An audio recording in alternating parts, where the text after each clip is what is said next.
July the 1st, 2007. 61 men and women are setting off on an extraordinary voyage.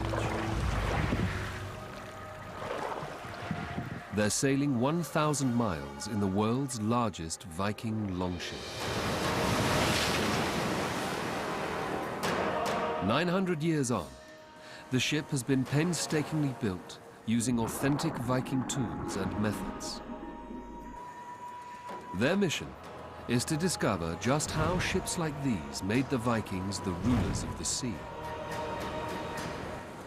Their route will take them across the North Sea, around the coast of Scotland to Dublin, a city founded by the Vikings.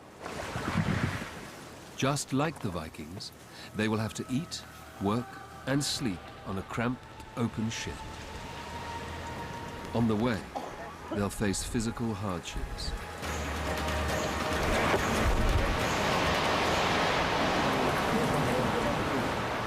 It's too cold. It's too bloody cold.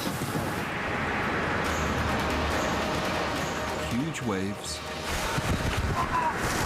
It's never a good thing on this boat. And gale force winds. This is the story of that voyage. Oh my God.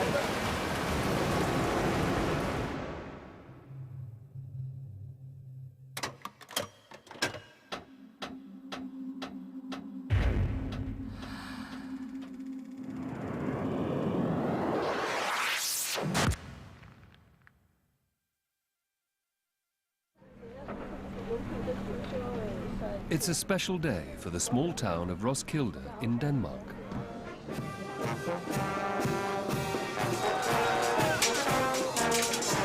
This is the starting point for one of the most ambitious archaeological experiments ever undertaken. Sailing a reconstructed Viking ship across 1,000 miles of ocean. It's the responsibility of one man, Carsten Vid. I'm the skipper on board.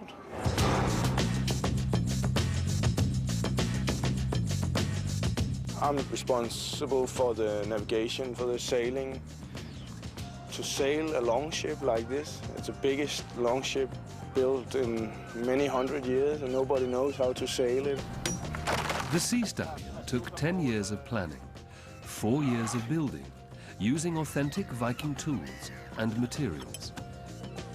Carsten helped make the rigging for the ship. And now, he's taking the Sea Stallion out to sea with 61 men and women on board. The crew includes experienced sailors from all over the world, like New Zealander Dylan Coyles.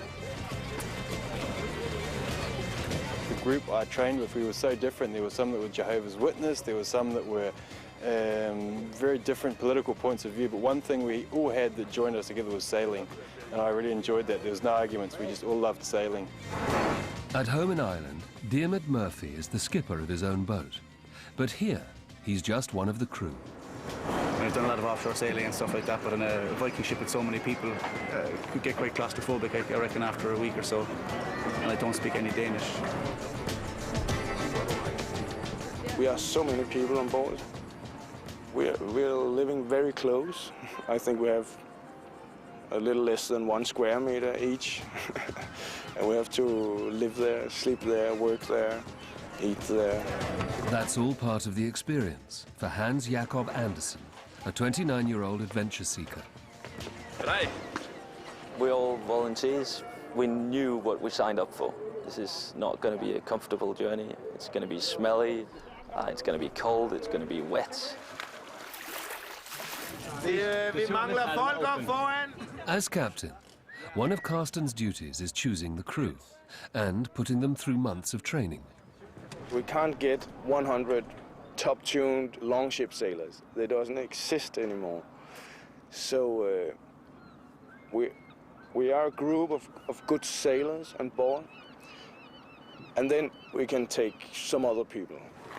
27-year-old Louise Henriksen is a historian of the Viking Age and a guide at the Viking Ship Museum here in Roskilde. I haven't been sailing before. I haven't been sailing a single square sail or any boat at all before I started working at this museum. In contrast to the Viking Age, Louise is one of 12 women on board the ship. Because the journey is physically and mentally hard, they expected to only be men that's interested in that kind of experience. But women like to sail as well, and women like to challenge themselves. This voyage has risks for men and women alike. Even Carsten's family are aware of the dangers. He just asked me, do you have life jackets on you? Oh, then you can't die. Yes, he said, they can freeze to death. So they are thinking about it. The Sea Stallion is based on a warship discovered here in Roskilde in 1957. Buried at the bottom of the sea, it took years to excavate and conserve the remains. At 30 meters, it was the largest Viking longship ever discovered. Although only 25% of the ship's structure has been preserved, they had the parts they needed to work out the shape of the ship and build a working, full-scale version, the Sea Stallion. It is a reconstruction. It is not a copy because we don't know exactly how the original ship was. It's a reconstruction, a kind of hypothesis, and we are testing, have we been thinking right about this reconstruction? There were different kinds of Viking ship, built for different purposes. The Sea Stallion is a longship, the supreme Viking military vessel. It's much narrower than other Viking ships, and archaeologists are keen to find out how such a ship performs in the open sea. Dylan has experience of sailing other Viking reconstructions, and he knows that sailing a longship will be especially challenging. If I could choose a boat to go out in the North Sea with, it wouldn't be this one. It would be one of the trading vessels. Yeah, being a warship, it's not built for comfort. It's built for speed and to have as many men in it as possible. It's basically a war machine.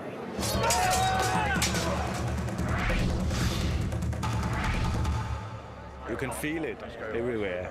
There's electricity in the air.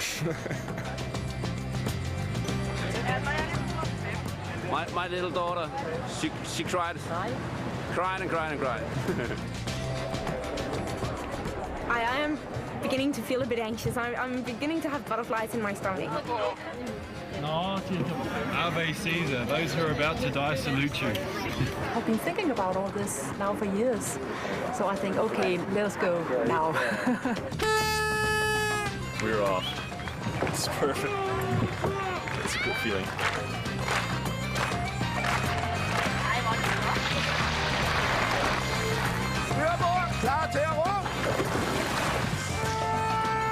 It seems that every single waterbound vessel has joined us.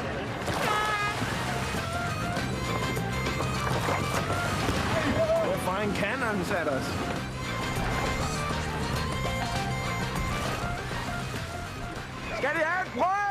It's nice to finally be on our way. So, and we stopped rowing. We're going to raise the sail now, so we can all sit back and relax.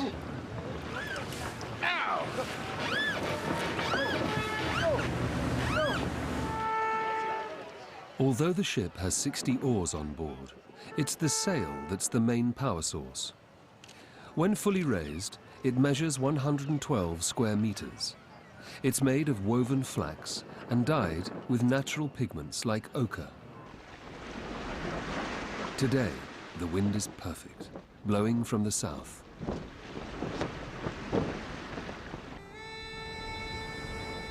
Soon the ship has left Roskilde behind.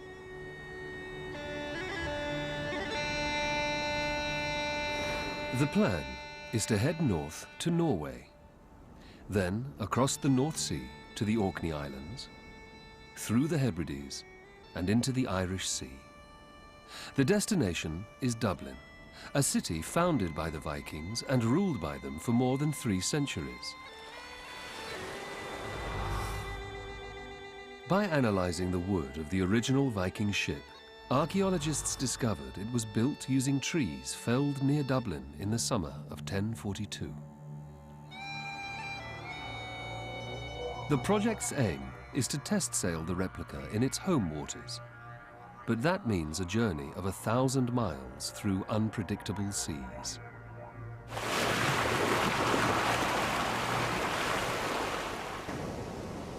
And the very first night, the weather takes a turn for the worse.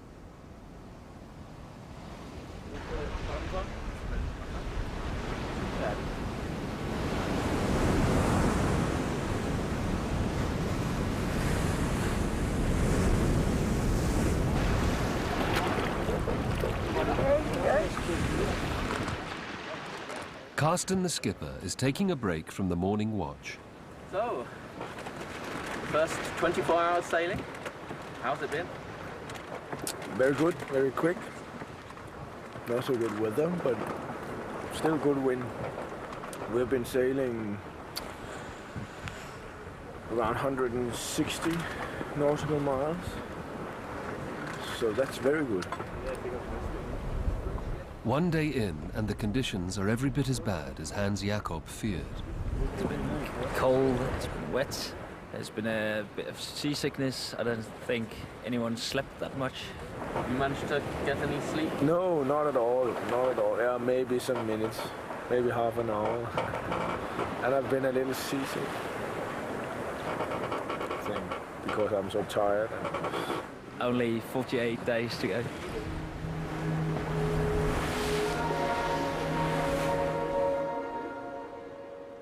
With less than a square meter of space each, it's a difficult environment to live and work in. Already Louise, the Viking historian, has been injured. How are you doing? I am not so good. What happened overnight? I hurt my knee. So now it's packed in ice and I've got some painkillers, so I'm a bit tired. But the ship sailed really fast. I think we reached 9.3 knots. So it was great sailing, but it was raining and a bit tough. The ship is still in the relatively sheltered strait between Denmark and Norway. But the wind is so strong that Carsten orders the sail to be reduced in size or reefed. We've tied some ropes in the bottom and the top together to make the area smaller. That's needed when it's heavy wind. Deciding when to reef is one of Carsten's biggest responsibilities. A duty that will turn out to be critical during this voyage. As the day goes on, the rain gets heavier, and on an open boat, there's nowhere to shelter.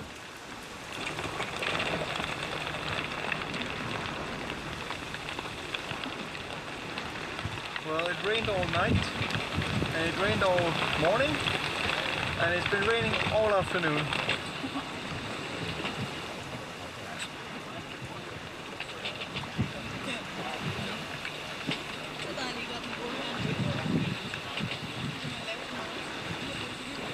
How does it taste? It's chicken curry, like Mama made it. Cheers.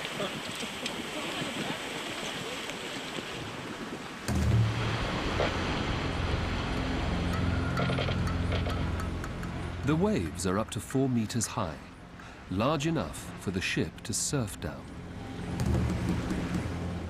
Unlike modern ships, the Sea Stallion has almost no keel. Instead, it's the flow of water around the hull that keeps it stable in the big waves. Like a bicycle, the ship is most balanced when it's moving forward.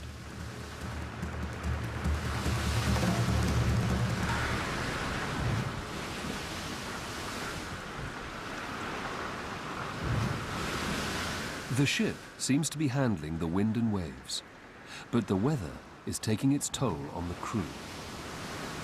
Several of the young women on board are wet and cold, and the early signs of hypothermia are setting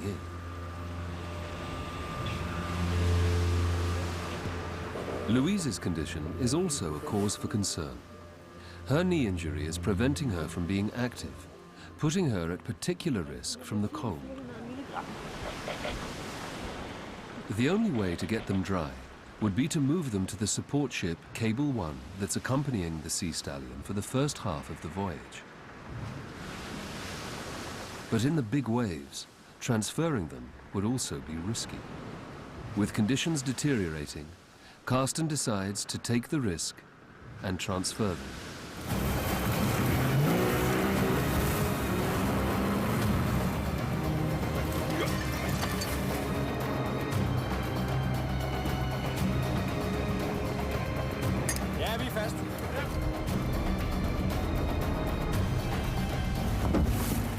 Sophie, a trainee teacher from Denmark, is the first to be moved.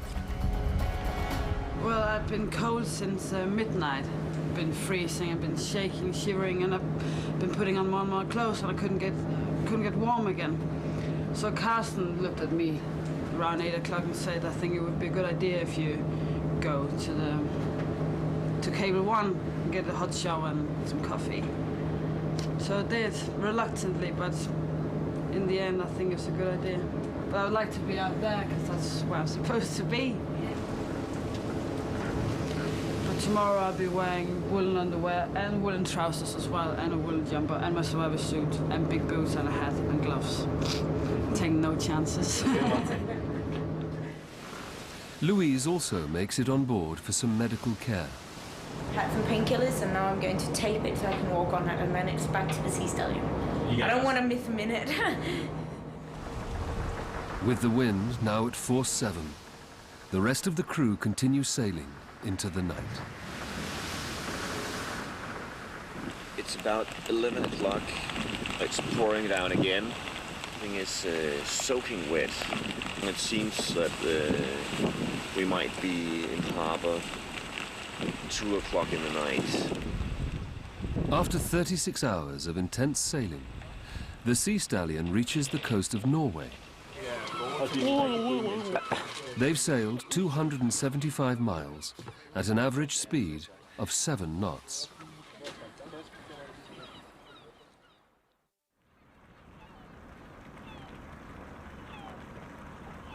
This is our campsite. You can see that everybody has taken out their clothes for drying. 900 years ago, Viking ships would have been regular visitors to these shores, stopping off to replenish their supplies. Even for hardy Viking warriors, a night on land would have been a welcome break from the discomforts of the sea. It would also have given them a chance to make any necessary repairs on their ships. This crew's first job is to investigate the squeaking from the top of the mast. All the noise that came from up there, he's trying to fix that. We have to grease it in there and it'll hopefully stop so we can get some sleep. The aim of the voyage is to find out how the ship reacts to the open sea. With the rigours of the North Sea crossing looming large, it's vital to examine the ship for wear and tear. Dylan has already discovered some signs of damage. These ropes here that attach the sail to the yard, this big bit of wood is the yard. They were starting to bite into the yard, so we have to see what we can do about that. They're actually starting to wear a groove in the yard.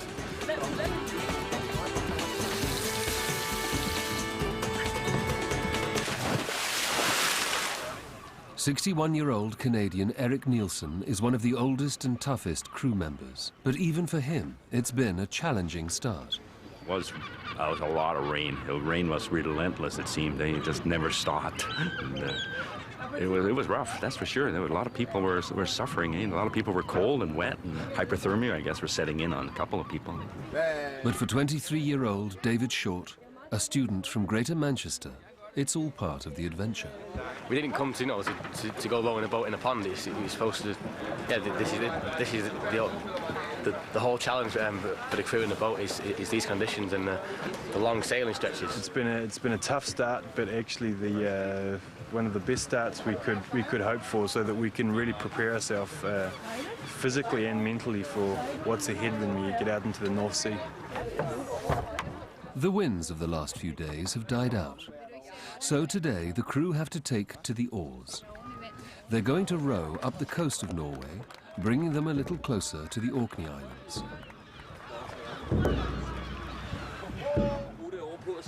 This is what it's all about.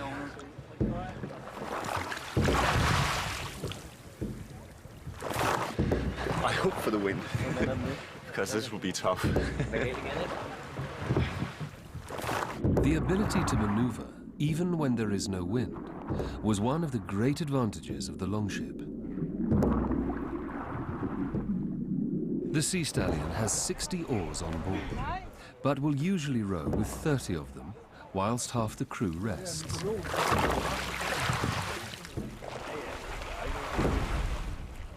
This way, they can keep rowing for hours.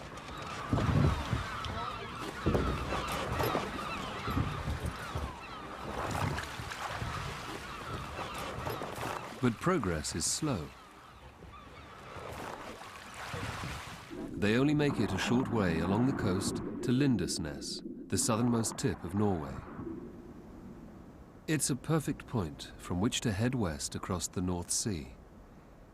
But for now, the Sea Stallion isn't going anywhere.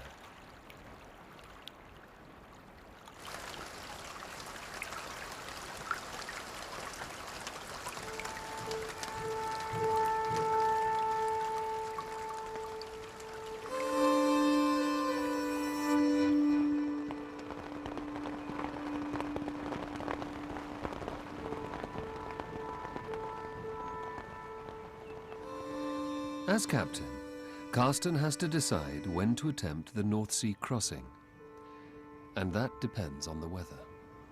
The wind is still too westerly and too hard to cross the North Sea.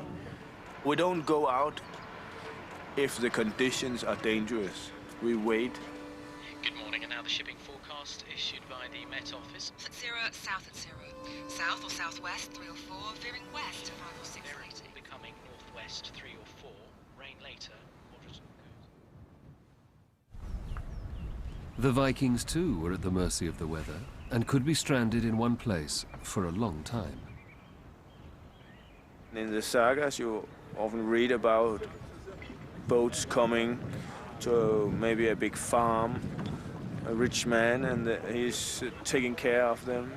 They're staying in his longhouse for weeks and months, and sometimes all over the winter. For days, the crew sit in harbour waiting for the right winds. But each day brings bad news.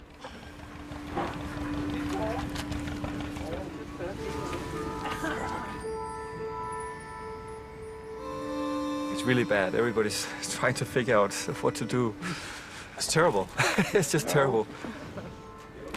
I've been feeling a bit of tension amongst the crew members these last couple of days. We are in a quite small harbour, so there hasn't been much to do. I can understand now how the Vikings chose to pillage and rape and plunder. To relieve the boredom, Carsten decides it's time for some emergency training, to the relief of Hans Jakob. Yeah, we've been here for a week now, so we need distractions, and lots of them. First, the crew put on their survival suits. These are designed to keep you alive in the cold waters of the North Sea for up to an hour. We're going to jump in the water now and try how it is to get picked up by the boats in the water. But I've been told that they've got to jump in like this. I'd hope to do a backflip. The suits are too uncomfortable to wear all the time. But if conditions turn nasty, Carsten will order everyone to suit up. It could be a lifesaver. The crew hope they never have to evacuate for real, but they know that it's a possibility. The greatest danger is from large waves. The ship has already faced waves of 4 meters on the crossing to Norway. If the ship were to encounter a storm in the North Sea or the Atlantic, it could face waves of 8 meters or more, large enough to capsize the ship. Then it would be down to the support ship to attempt to rescue the crew.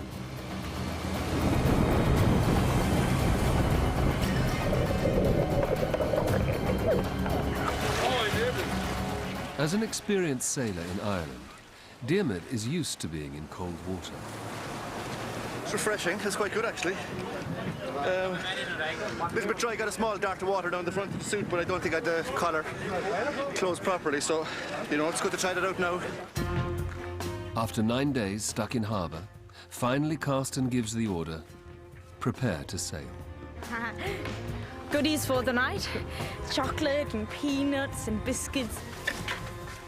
We expect to be in Scotland late Sunday, so that's actually the longest stretch on open sea that we've ever tried on in the Sea Stallion, so I think these boxes will come in handy. The goal is to reach the Orkney Islands. But with the wind still unstable, Karsten knows that's far from guaranteed. The wind could get harder. That's not good. Not too hard. Because if we are not over there in time, it will turn west. And then we have to sail back again. And it will not be good after 4 days at sea.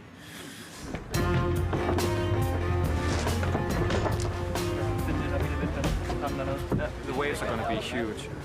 We've had big waves before, but these are going to be huge if the wind really starts. You know, we have to keep people who are rowing. We have to keep them in shape. Make sure that they're fit for fight. And this being our prime horse, you know, we have to make sure that he really stays fit. Sounds good to be getting out of here, and it's I think it's about time too, because all the lads are starting to get a bit horny, so it's a good time to get them away from the coast. We can see the weather forecasts, but we still don't know what to expect out there. Everybody's in the mood now for sailing across the North Sea, and I think we're all sort of thinking, North Sea, here we come. After a week of waiting, the Sea Stallion is on the move again. But the hoped-for winds haven't arrived. Now we have the summer and sun at last, but unfortunately not the easterly wind. The wind isn't suitable for sailing across the North Sea. So they're going to make their way up the Norwegian coast, heading towards Stavanger, 100 miles north. This is the point nearest to Orkney, but it will still mean a crossing of almost 300 miles of open sea.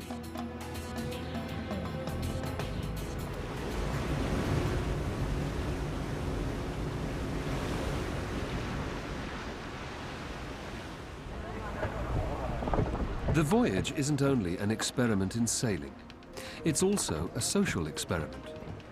How did the Vikings organize a crew to live and work in such cramped conditions?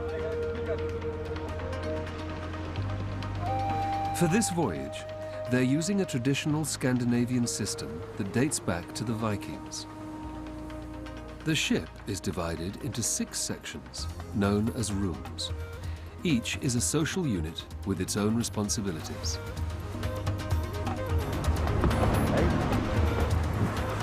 This is the foreship, and the foreship is manned by eight persons. The functions here are the front of the sail, and we always have a watch in the front looking what's ahead. In my opinion, the most beautiful place because you have the best view. The next room is busiest when sailing into the wind or tacking. Our work is to handle the front of the sail when we're taking the wind.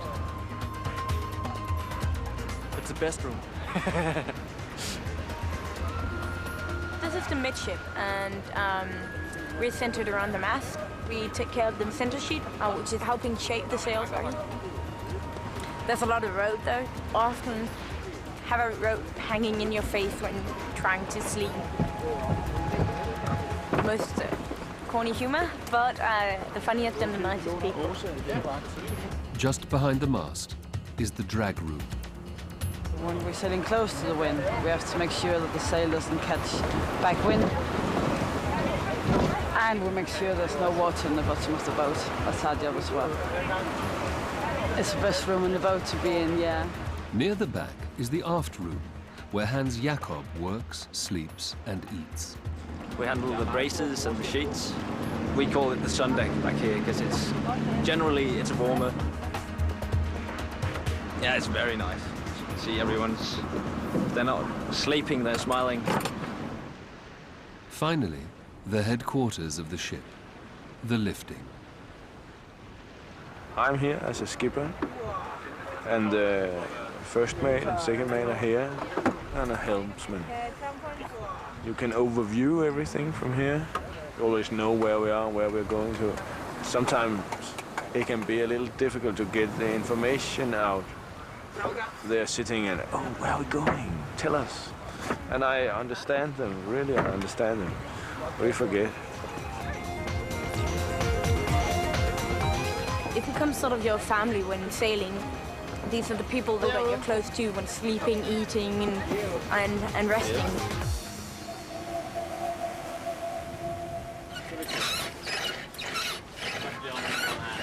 Let's turn out. Whole boat empty. 4 hours. Jesus, that was killer. 4 minutes. Whoa!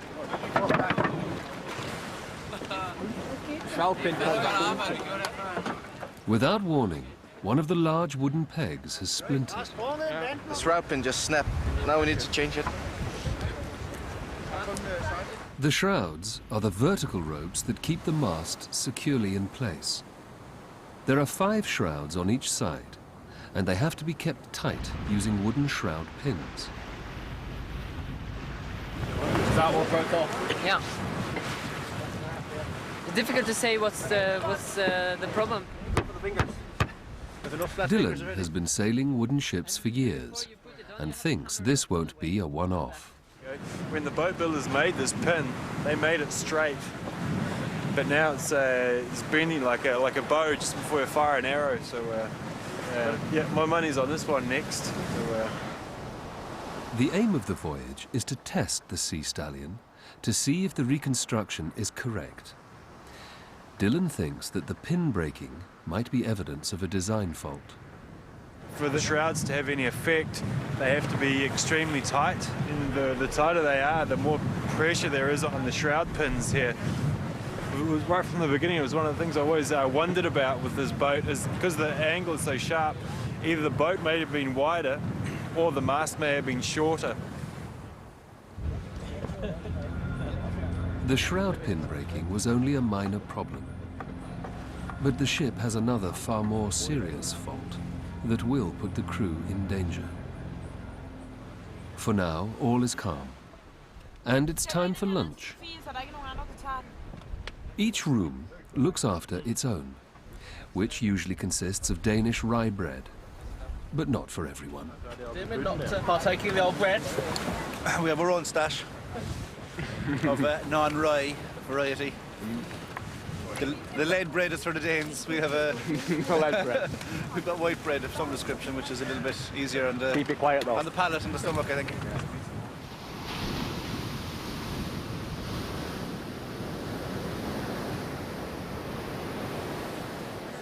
I don't know where we are or how far we've travelled. I know we're still in Norway, which is about as much as I know, and there's a bar over there. The only bar in town is about 200 yards away, so the crew are quite happy about that.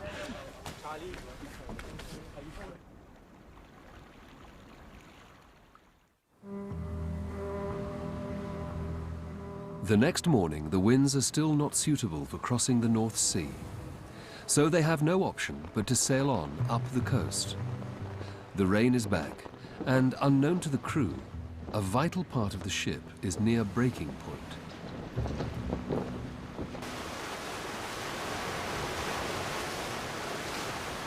With the wind at 25 knots, the ship is making good speed, when suddenly the rudder breaks free.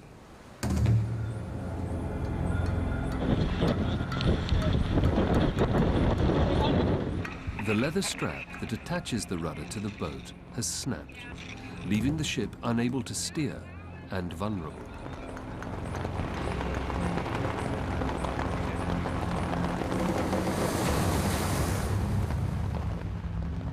We had to take the sail down because if they can't steer it, then it can be in danger and be out of control in the wind. So we rushed to get the sail down. Carsten's team managed to fix the rudder strap, But their problems have only just begun.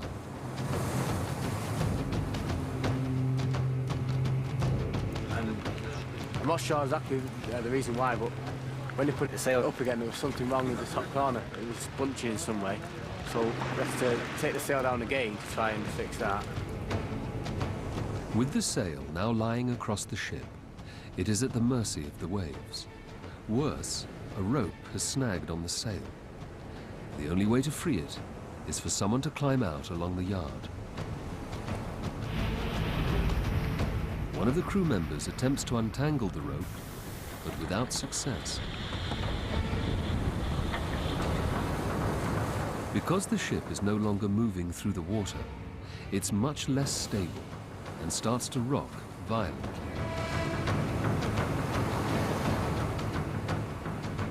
To make matters worse, the loose part of the sail starts scooping up water. If it gets too heavy, it could even capsize the ship.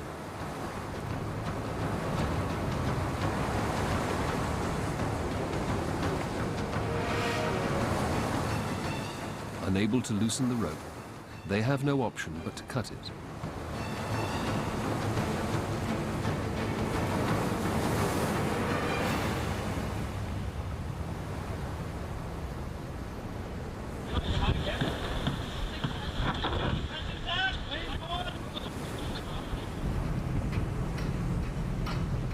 The sail is fixed, and there's a new rudder strap. Carsten can sail the ship out of danger. But he knows it could have been much worse. So it was dramatic, yeah. The waves were quite big, but not as big as they will be on the North Sea. So it was very good. Actually, it was very good that it happened right now. Very good. It broke off here, I think. Bam! Exactly how the Vikings attached the rudder to the hull is unknown, since no trace was found on the original ship. It seems as though this leather strap just isn't strong enough. A fault which will become even more significant before their journey is over. I don't think it have made them scared, but maybe more focused, maybe more concentrated on this is not only fun.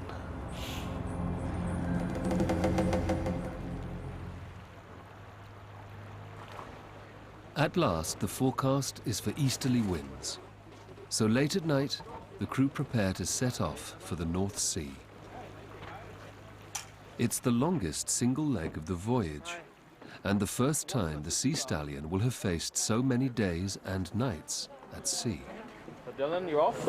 Gibbs. This is it? This is it. Like, you're really off this time? This is what we've trained for. We're hungry and ready to go. It's midnight and the weather is okay, but there's no wind. Not much wind, but it should come in an hour or two. So now we are rowing out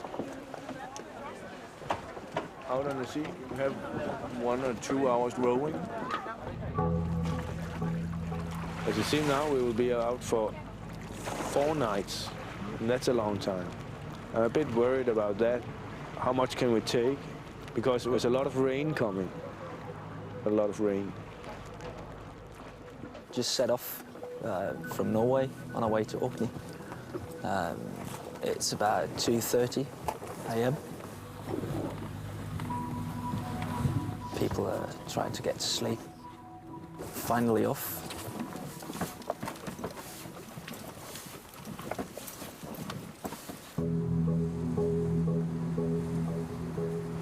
The Sea Stallion now faces a journey of 300 miles across open water. No Viking longship has attempted this for 900 years.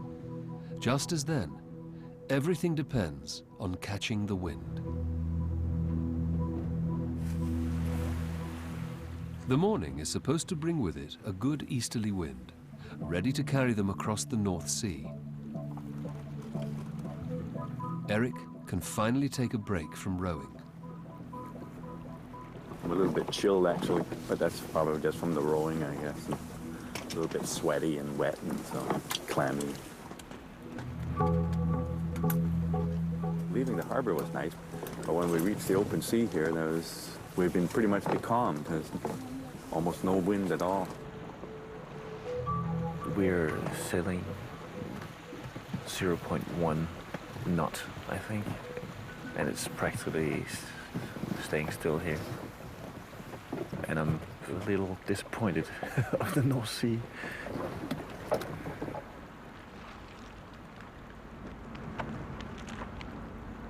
I called the weather forecast again, and now they've changed it. And we have a little northeasterly now, and it will die completely out during the afternoon. And then a southwest gale will come, and that's bad. If they attempted to sail or row across the North Sea, they would get caught in the gale, which could be dangerous. Which leaves Carsten with an agonizing decision. So now we have two alternatives. One is to go back to the Norwegian coast, wait for the wind. That's what the Viking would have done. We are not Vikings, and we have a time schedule. It's a better alternative to tow now. Then we miss the North Sea, but we still have a chance to sail the ship in its home waters from the north of Scotland to the Irish Sea.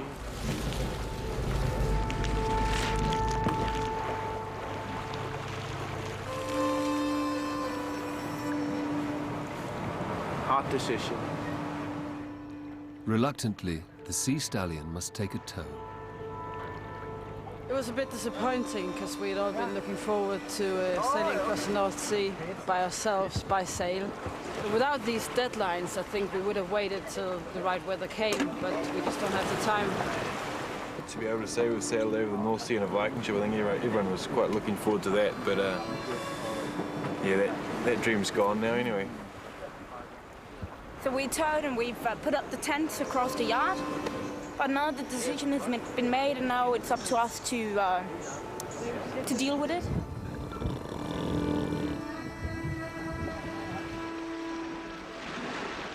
The Sea Stallion is towed through the night.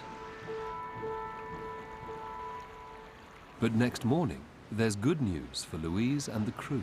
I woke up at 10:30 this morning and just got the message that we are setting sails and letting the rope for cable 1 go.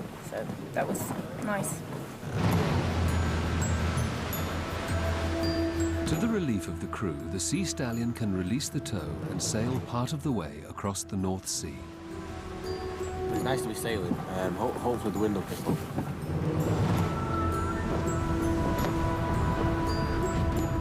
Whilst a storm batters the Norwegian coast, here, frustratingly, conditions are peaceful. See, the sea is quite calm, and it would have been wonderful to say we have sailed all the way. I must admit that I've stopped listening to weather forecasts.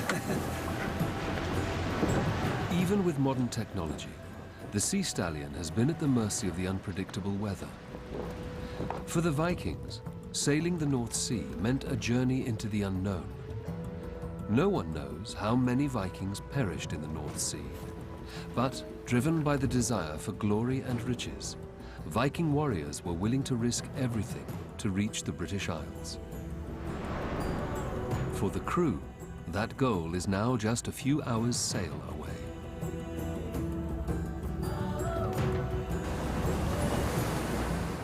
Once again, the Sea Stallion arrives in harbour in the middle of the night and in the pouring rain.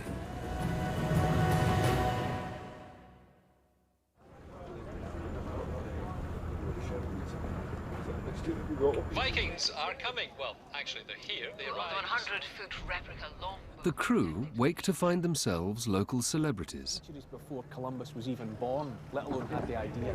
So how many people are on the boat? We are 65 people on board. The residents of Orkney are well aware of their long Viking history. Viking historian Louise has come with Hans Jakob to see some of that history for herself. She's not the first Viking visitor to this Stone Age tomb. Something here. sort of like a dragon or a lion. They were really passing time here, weren't they? This graffiti was carved by Viking raiders almost 900 years ago. They were caught here during a storm. They were trying to take over Orkney. There's supposed to be stories on treasures and heroic crusades and beautiful women as well. The fact that they've written all these fun stories tells us a bit about their personalities as well. Be nice to just thinking about the ships lying in the fjord just outside the mount.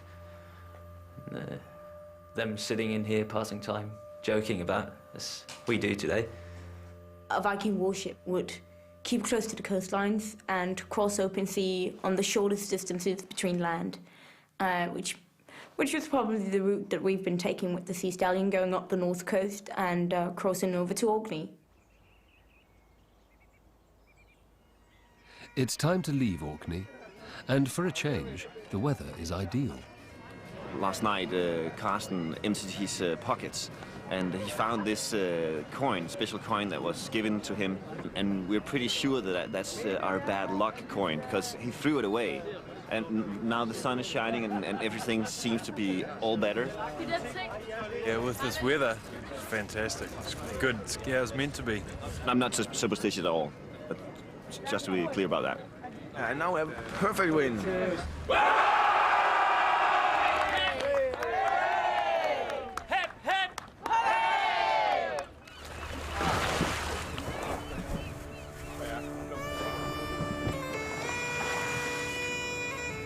Actually, it was moving once again, seeing so many people at the harbor.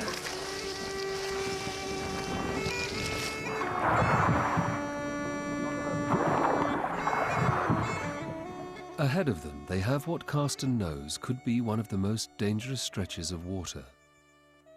Here, along the north coast of Scotland, they're exposed to waves from three sides: the Atlantic, the Norwegian Sea, and the North Sea.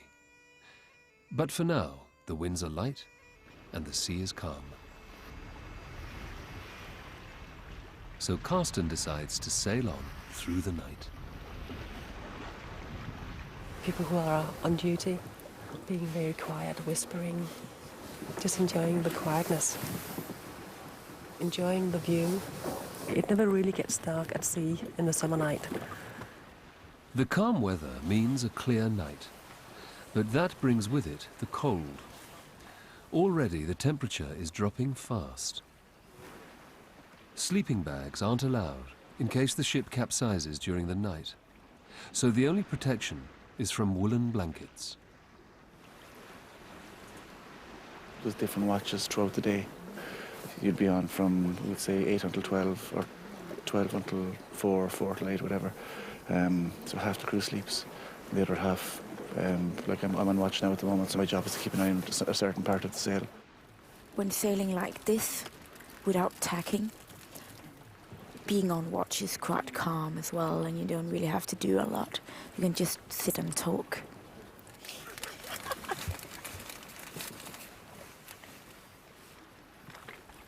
At last, it's David's turn to get some sleep.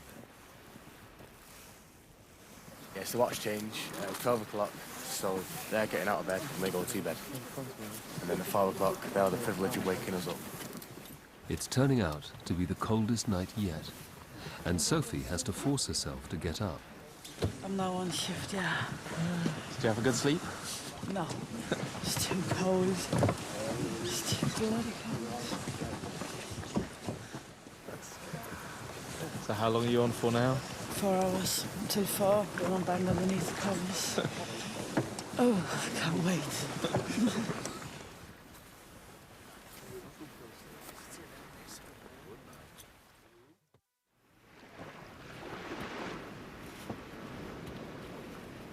How did you sleep? Terrible. Pretty cold. It's also been a tough night for Louise. It's really cold when you're just lying still. I froze. My toes was ice cold, so I didn't get much sleep. I'm really tired now.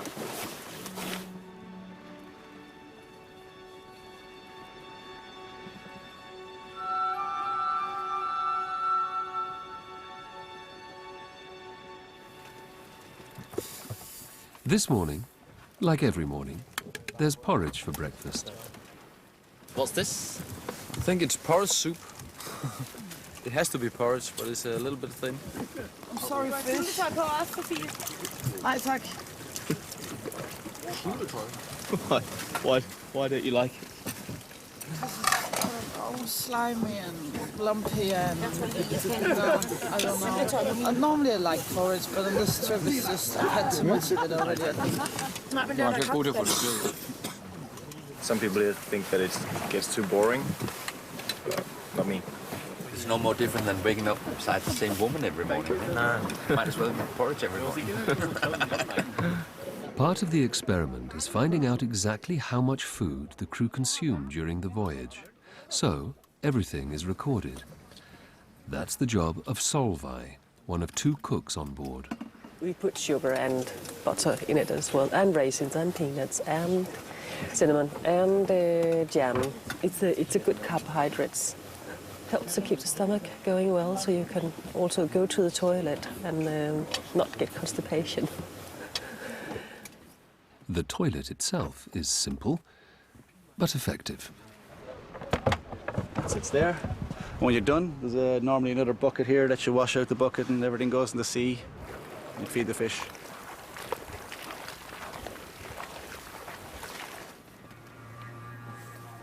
The north coast has been much calmer than expected, but now the ship is nearing Cape Wrath, the northwest tip of Scotland, an area notorious for rough seas due to its exposed position. And at home, when I've been thinking about Cape Wrath, I thought, great storms, couldn't sail for weeks. But this is very easy. As a retired geologist, Eric is fascinated by the landscape. But this is the highest and most scenic part of the trip so far, and this is the part of the trip that I wanted to be on right from the beginning, and I'm glad I made it, that's for sure. It's beautiful. It's just a flat country in Denmark, so this is beautiful.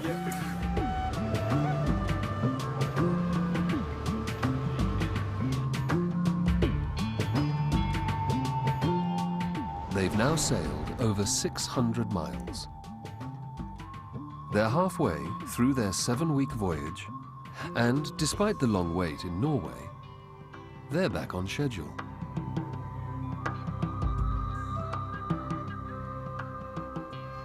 And on the island of Skye, there's a treat waiting for the crew. From all the girlfriends. It's like gold. But it's also time for a spring clean. Very important day because we have to clean everything down under the floor. All this stuff that fell between the cracks during the last 3.5 weeks. Starting to smell of it, so.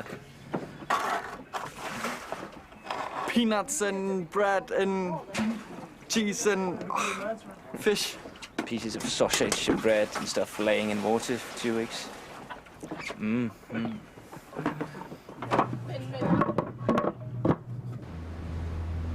For more than 3 centuries, the Vikings dominated this area. Ships crossing between Scandinavia and the Western Viking Empire would have sailed this very route and stopped at Skye for rest and supplies. There have been very many Vikings here. 900 years ago, there was a great big fleet of 200 longships coming through this narrow sound between Skye and the mainland. Some Vikings settled on the islands and left their mark in the Norse place names. Some present-day residents can even trace their ancestry back to the Vikings, like Glenn, a member of the Scottish MacLeod clan. My middle name is Torquil. It's a Scandinavian name which means Thor. This is what attracts me to the whole project, because I feel like I'm reconnecting with my ancestors. Glenn is joining the Sea Stallion here on Skye. It's the culmination of a lifelong dream. I was obsessed with Viking ships and the history. And then, of course, as I became older and more aware, I realised that my own roots were Viking, that we are indeed descended from Norwegians who settled in the Western Isles 1,000 years ago. Fingers crossed, we have a great run down to Dublin.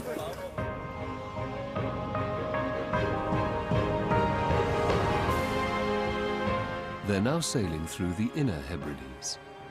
Carsten has decided to sail between the islands and the mainland where the ship is sheltered. Then the plan is to head south towards the Isle of Man. But here in the North Channel, the ship will lose the shelter of the Hebrides and face waves coming straight off the Atlantic. It's here the Sea Stallion will face its toughest test.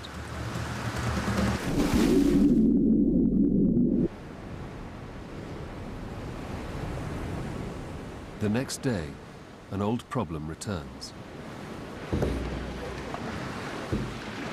They tightened one of the shroud pins. I said to them they should stop it because it was getting ridiculous. They were so tight, and then one snapped. And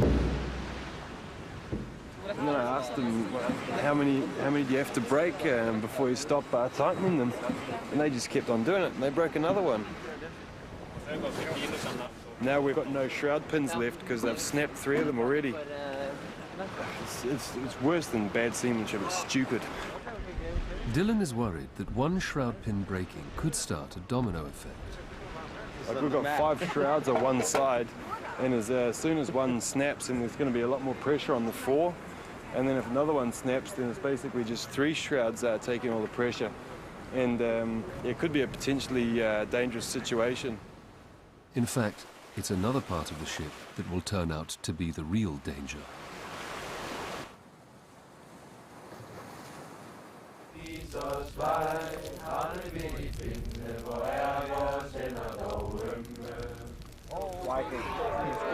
My precious.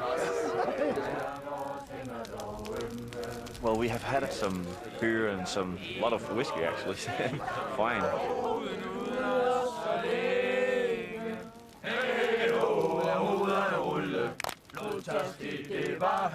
Some of our group has made a sauna. They're just Vikings, they're Danes, that's what they do.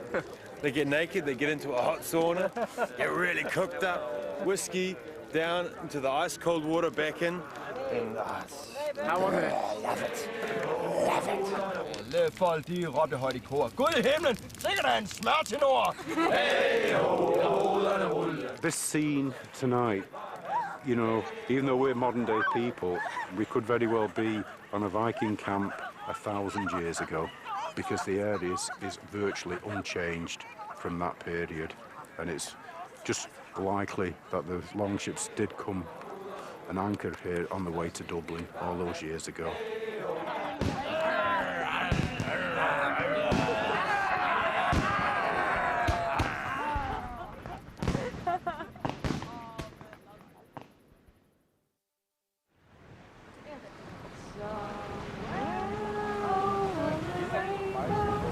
The Sea Stallion is sailing through the Inner Hebrides, on course for Islay. But here, Carsten faces a new challenge: the tidal currents. Yeah, you can see it's small whirlpools, you can say. Here you can see the current in here is turning around the water. From Denmark to here, it's very different. We don't have any tide in Denmark. We don't have any currents.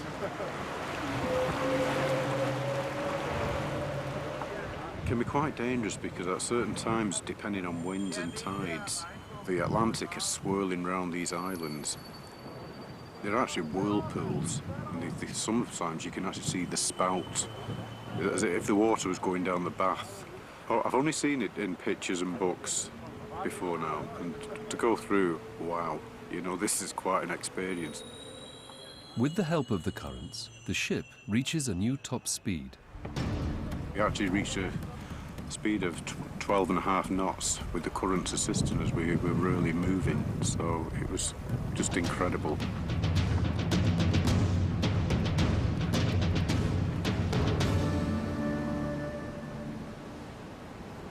The ship arrives at the island of Islay. Here they have to negotiate a rocky, treacherous entrance. But Viking long built with a very shallow draft. The entire 30-meter ship can navigate in just over 1 meter of water. This allowed the Vikings to sail up rivers and make surprise attacks. And it allows our crew to moor at the back of a famous whiskey distillery. But they're not here for the drinking. For the next few days, they're going to be doing test sails, gathering data for the shipbuilders and archaeologists.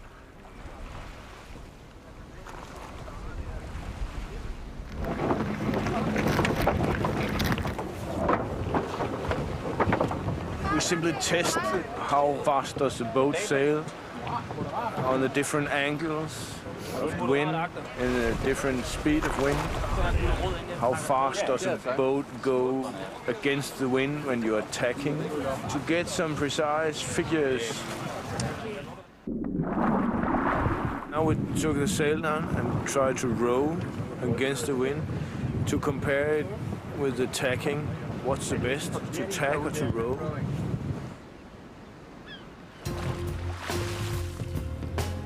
The ship has to travel the same short stretch of water over and over again, using different sail settings.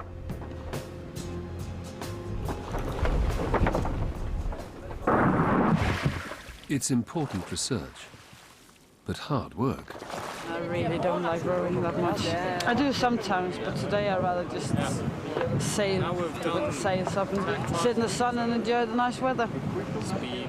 But I've used all the twine soon, so we can't do any repairs in the sail if that breaks. So better stop in a minute. After 4 hours, Karsten is seeing results. They've discovered that when heading into the wind, rowing is nearly twice as fast as sailing. A little less than 1 knot when we tacked, and 1.8 to 2 knots when we rowed. Results like these will help historians understand the strategies that Viking warships would have used.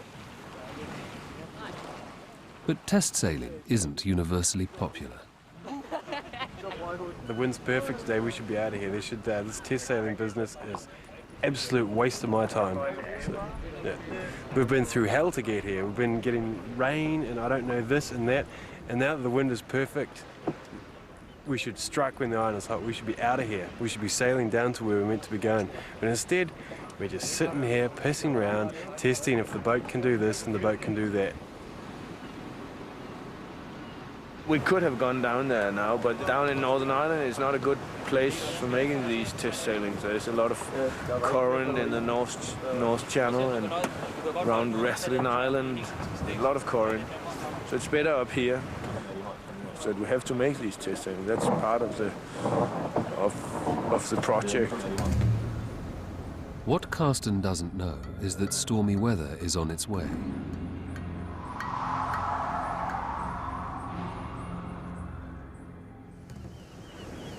He's taking a gamble that they'll be able to complete the test sailing and make it to Ireland whilst the favourable winds last.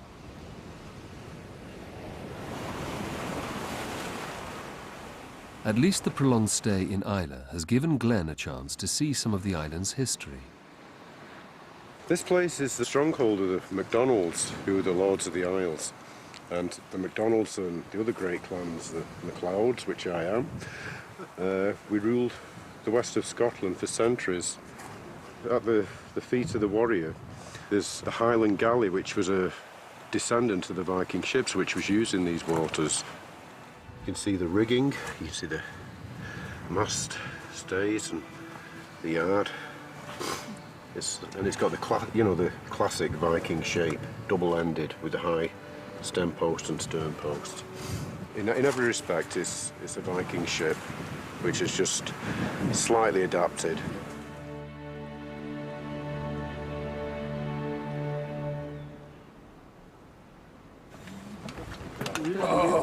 At last, after 3 full days of testing, it's time to move on. But the stormy weather has arrived. Down in the North Channel, between Ireland and Scotland, there's a very rough sea. There's been a gale out in the Atlantic. With more strong winds forecast for tomorrow, the skipper, Karsten, announces there's no option but to wait. Not the news Sophie was hoping for. I like to move on, actually. There's not a lot to do here. It's been a week. It's been a week. It's Norway all over again. The evening's weather forecast confirms the bad news.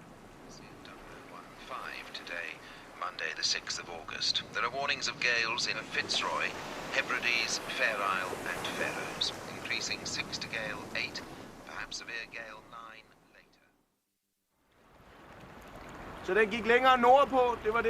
To everyone's surprise, the next morning the situation appears to have changed.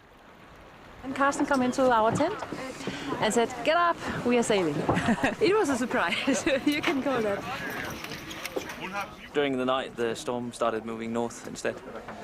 So we were awakened around 6, told not to get any breakfast because we were sailing as fast as possible.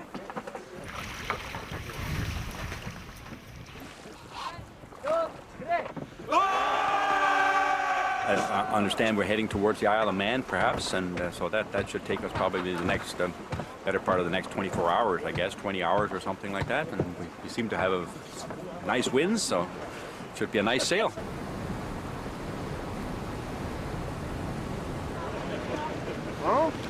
Karsten called off the porch. People didn't get any porridge this morning, and I saw a few people walking around in shock because they could only get yogurt and bread.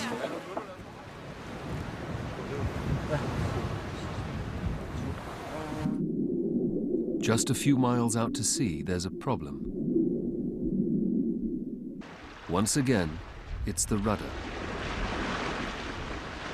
The rope that holds the tiller into the boat just got a bit loose, so they're just going to pull the sail down and tighten it. It's too flexible. It stretches all the time. We have to tighten it all the time.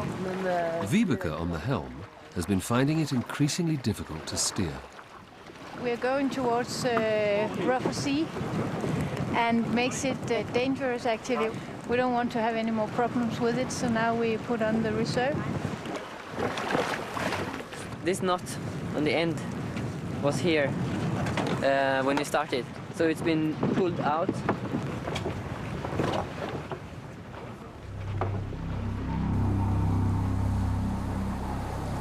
As the ship sails on, it soon leaves the shelter of the Western Isles.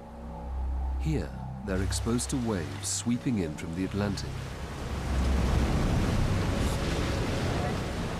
The Sea Stallion is about to experience the full force of the open sea.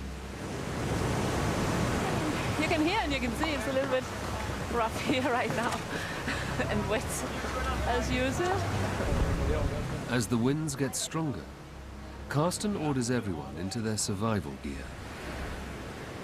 If the ship should capsize, these suits will significantly increase the crew's survival time in the water. But they're not comfortable. Yeah, what do you call it? Tied on the neck? Yeah. But better safe than sorry.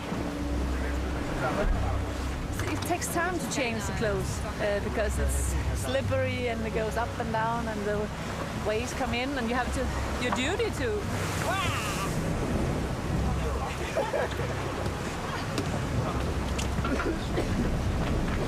What just happened? A big wave came just in front of me. Okay. There'll be one more. There will be one more. Oh dear. You can see it? Can you see it? Oh my god. Woo! We went under. Yeah. Some of these are quite big, actually.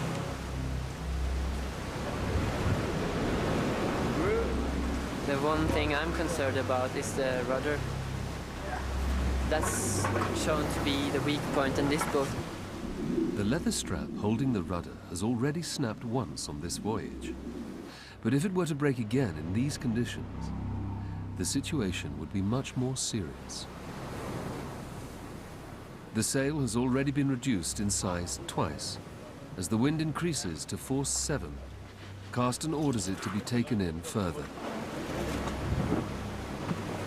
Taken 3 reefs, but we only have practiced that. We've never been out in the weather for 3 reefs. Dylan, it's the third reef? Yeah. Yeah, I think he's just playing it safe. He's just worried about if the tiller breaks. If the rudder were to break, it would leave the ship out of control. Because then we cannot steer. We cannot get anywhere because the waves are too high to row. So in that case, our only option is actually to get towed by.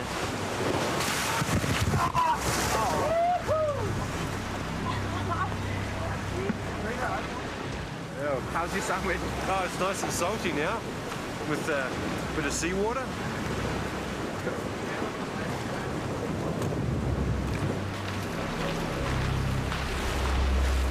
Now that we're rolling so much, we've got a lot of water coming in through the oar holes. In the drag room, pumping out the water has become a vital task. I think I got, 150 liters. I can easily take out another 100 liters. And there's still plenty of water coming in. So. Carsten's decision to reef the sail proves correct as the wind continues to build. So we were told 10 to 12 meters per second. I would say this is a bit more though. How much? I'm not going to guess. But... What are they saying? Force 8, 9? It seems as though the storm hasn't moved as far north as predicted. And now the Sea Stallion is caught in the open sea, facing stronger winds than it has ever faced before.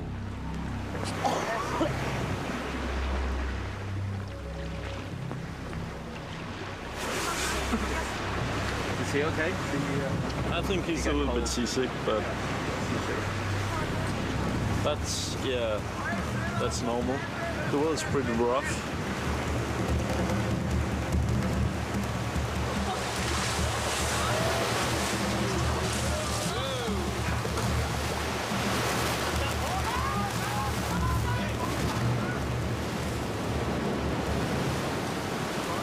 Den er ikke engang slæk endnu.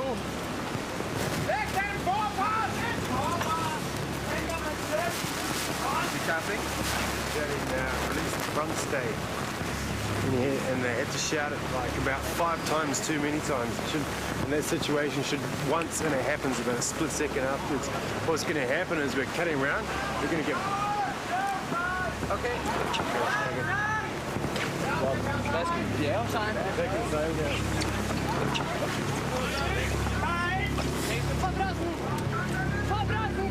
Ned med sejlen. Slip, mand. That's your main stuff, then like boys, then you have to wheel.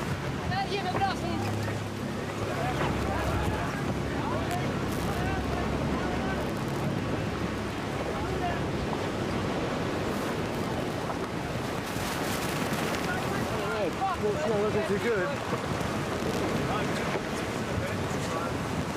Pulling the yard for it, I'm not quite sure what they're going to be doing with it.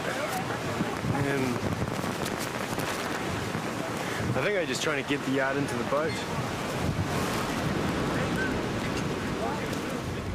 Lowering the sail prevents the wind from blowing the ship over, but it also makes the ship much less stable in the big waves.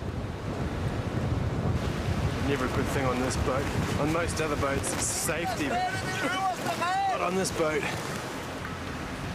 Once again, the ship's weak point is the problem. I think it's the rudder again, I think. Our rudder strap broke again, and the wind has increased a lot. now we take some more reefs, and we try to sail out of here.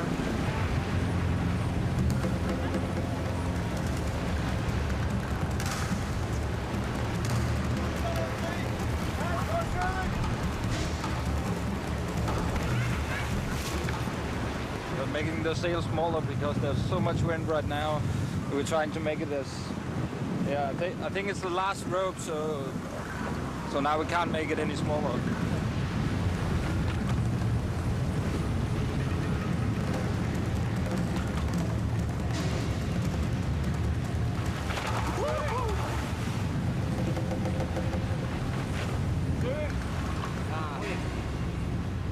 When it's moving forwards, the sea stallion can ride over the waves. But with the sail down, it's at the mercy of the wind and sea. The ship will try and get diagonally on the wind direction. So we get the swells in from the side, which makes it very uncomfortable.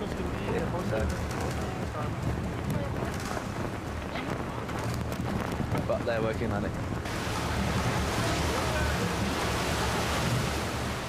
It's been 20 minutes since the rudder strap broke, leaving the ship helpless. If a large wave were to break over the ship, it could fill it with water and even sink it.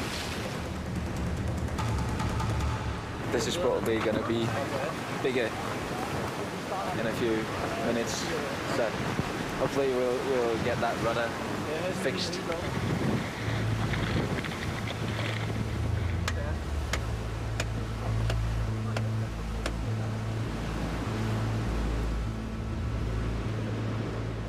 Finally, the rudder is fixed and the reefing is complete. They can raise the sail, which is now just 1/6 of its normal size.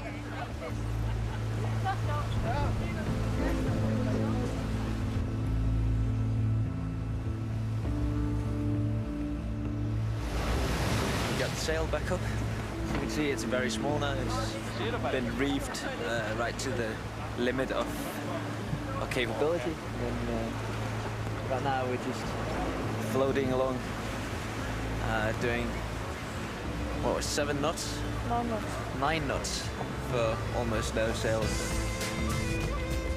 The wind is still at force 9 and the waves are still powerful. But with the ship moving forward, it rides the swells beautifully.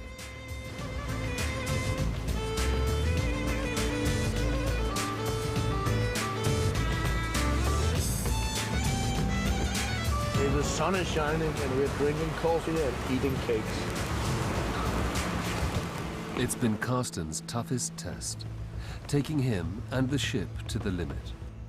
But they survived. Very much wind. I've never been sailing in so much wind before with this boat.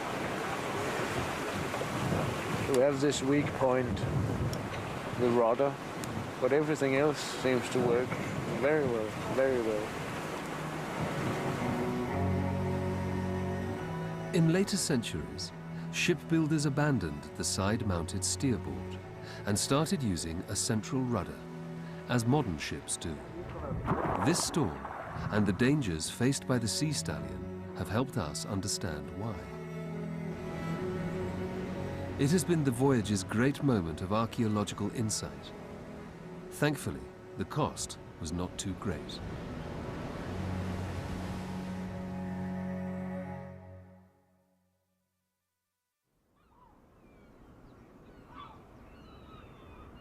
The sea stallion has reached the Isle of Man, a place with a rich Viking past.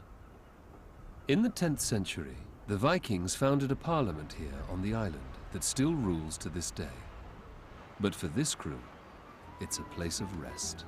Yeah, look, nice castle, big. I woke up late, actually, which is quite nice. Woke up at 10 o'clock, and it was my birthday, and I got the biggest birthday present you could ever wish for: sunshine for a whole day. But it's not all lying in the sun. The crew face one final challenge: a race against the local Viking boat team. Yeah. So who's gonna win the race? We are. We are.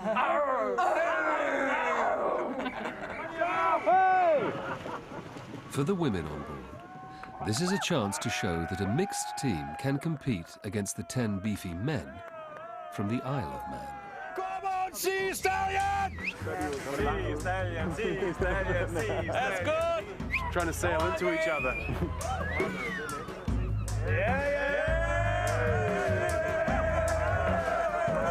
It's too easy. After 6 weeks on a Viking ship, there is no contest.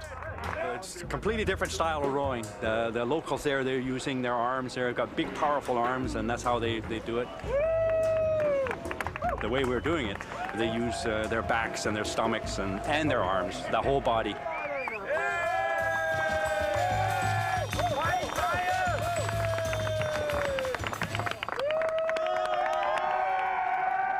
For Louise, this victory is particularly sweet.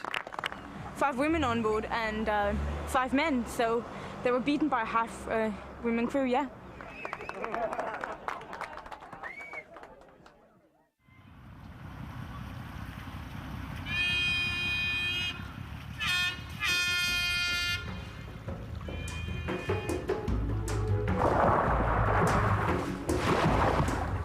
The Sea Stallion sets off on its final stretch of open sea, a 24-hour sail across to Ireland.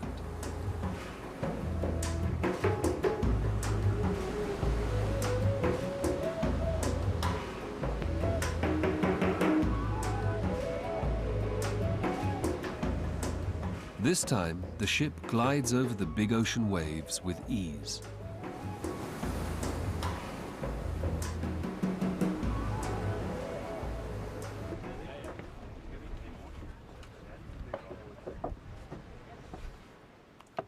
Their penultimate stop is at Malahide, just north of Dublin, where the ship and its captain are cleaned up, ready for their grand arrival. Clip.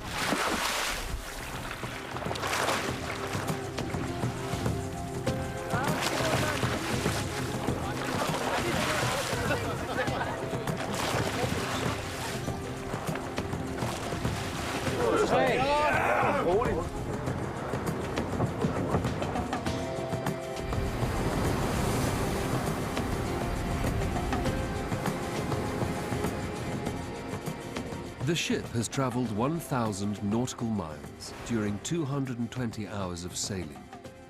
On the way, the crew have eaten 600 kilograms of meat, half a ton of porridge, and almost a ton of bread.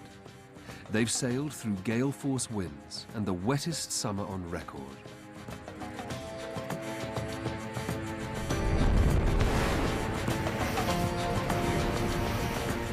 And finally, they're nearing their destination.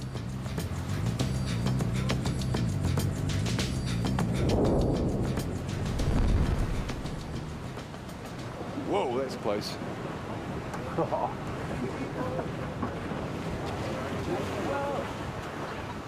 With the wind behind them, the Sea Stallion is going to sail up the River Liffey and right into the heart of Dublin, where the original Sea Stallion was built 965 years ago. Amazing.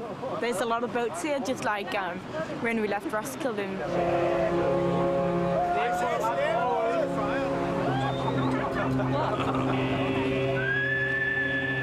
Oh my.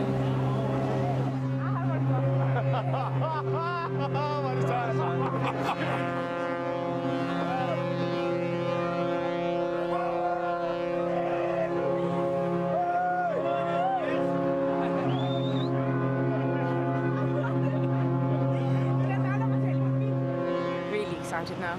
Fantastic. We're crying a little bit. It's plenty here.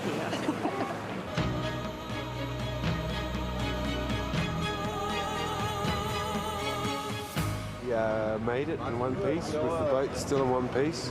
It's a good feeling to arrive finally. Now I won't listen to that man anymore.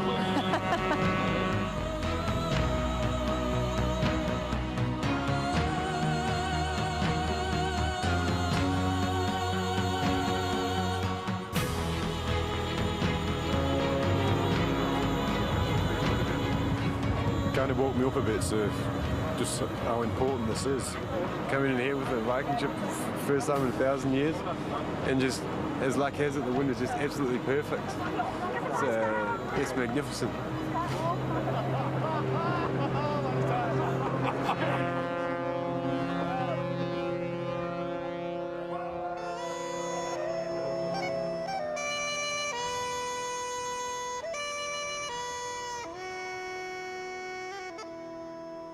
The city of Dublin was founded by the Vikings as a place to shelter during the winter.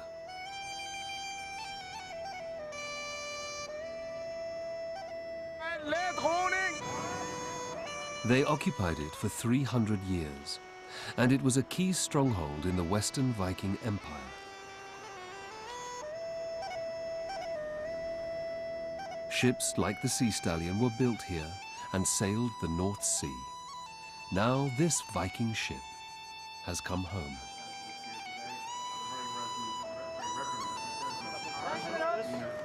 Welcome to Dublin. And welcome to Dublin, all of you.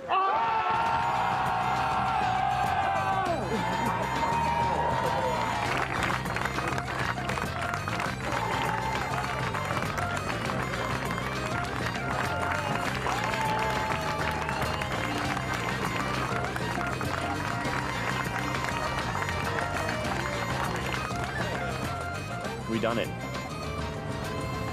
The ship has one last leg on its journey. It's being placed on display here in Dublin at the National Museum of Ireland. It's provided the archaeologists with a wealth of data on how Viking longships really sailed. Carsten has spent years preparing for this voyage and picking the crew. He's successfully brought them to Ireland. Now, he has to leave the ship behind. My family will get tired of me hearing about the Sea Stallion for the next couple of months.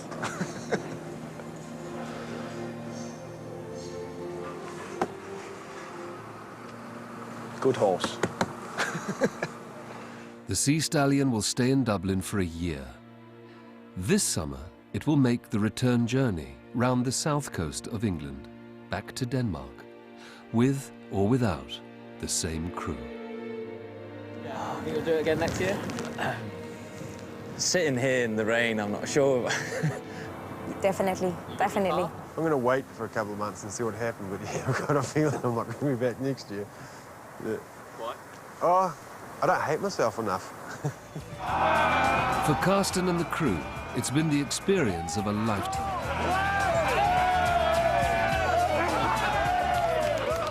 You can read more about their voyage and see daily videos and diaries at bbc.co.uk/Viking Ship.